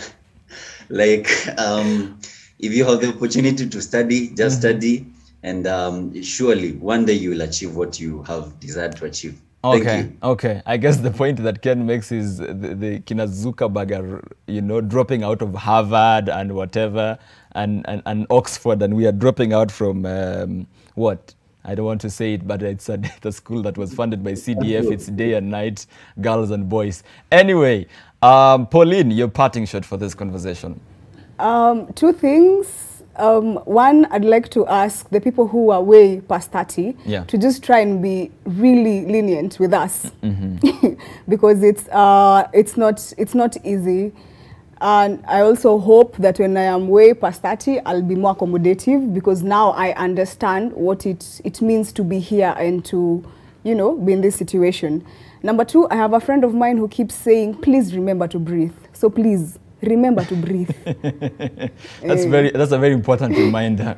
Okay. All right, James, your closing remarks. Yeah, mine would be that let us focus on ourselves. Let us lose sight of ourselves. So many things will come our ways, but remember to always be selfish about yourself. Don't get distracted, because there will be so many things along the way. But remember to always be on yourself. What's this selfish thing you keep saying, James? Yeah, just focus on yourself. Okay, not other things. Okay, wonderful. Jackie, please close the conversation for us. 2 things. Yeah. The first is I'll bounce off what Pauline said, because I'm in my 50s now. So taking very seriously the challenge is given, that we would be gentler on those who are behind us, mentor someone, walk with someone who's in their 30s, who are in their mid-20s, early 30s, and walk with them. Yeah. And then my point is this: if you are feeling scared, nervous, unsure about turning 30, you're 28, 29, get off the bus. Get to the bus stop, get off the bus, sit down, reflect, think, look at your values. Make it feel like I don't know where the bus is going. I'm telling you, just get off, because you know sometimes it's too fast. Yeah. You don't have time to think through Yeah. what you want your life to be. And take it as a moment to just say, okay, I'm close to 30, I'm not happy with where I am, but I do have 2 years to go. Yeah. I do have 1 year to go. What can I do? Yeah. And slow down enough for you to think through what you want your life to look like. Because oftentimes it becomes some sort of a relay kind of thing. Yeah. So you run after getting a car, now you have a car. You run after having a family, okay, you have a family. Let's run after getting a house, and then you realize you just have to have you're 80. Yeah. You didn't so slow breathe, down. as Pauline Stop, says. breathe, take a moment, sit by the roadside, smell the coffee, smell the roses, do all those things that slow us down. Okay. And give us a chance to reflect on where we want to go and who we want to go with. Because this journey is not for walking alone. All right. Wonderful. This journey is not for walking alone. Of course, I will not help you take down the notes that, but I think all of the parting shots from, of course, Ken to Pauline to James and of course to Jackie were all very wonderful. I hope you have taken it down, wrote them down, and of course I hope you have enjoyed this conversation as we have. Oh my God, this was fun. It was not just a conversation for us, it was also an opportunity to learn and unlearn some things. And many thanks to all of you, of course, who have been following this on social media at home and sending tweets and calling in. We thoroughly, of course, have enjoyed this conversation. Of course, from me and the entire team, it's goodbye for now. But remember, tomorrow, once again, from 7 a.m., we will be back here with yet another exciting conversation as we focus on the COVID-19 pandemic and the progress in vaccination in Kenya. Remember, Kenya has just received some 350,000 AstraZeneca doses from Denmark and expects another 182,000 from the United States next week. But so far, just over 1 million people have been vaccinated. That's out of the country's about 54 million people. So why is the rate of vaccination so low? Have you actually been vaccinated? Do you have concerns on the issue of the safety of the vaccines? Is that what's stopping you from being vaccinated? We answer all of your questions, of course, tomorrow with Dr. Willis Akwale, who is the chairman of the Kenya's Vaccine Task Force, as well as Dr. Andrew Were is the president of the Kenya Medical Association. From me and the entire team, goodbye for now. I've been your host, Victor Kiprop.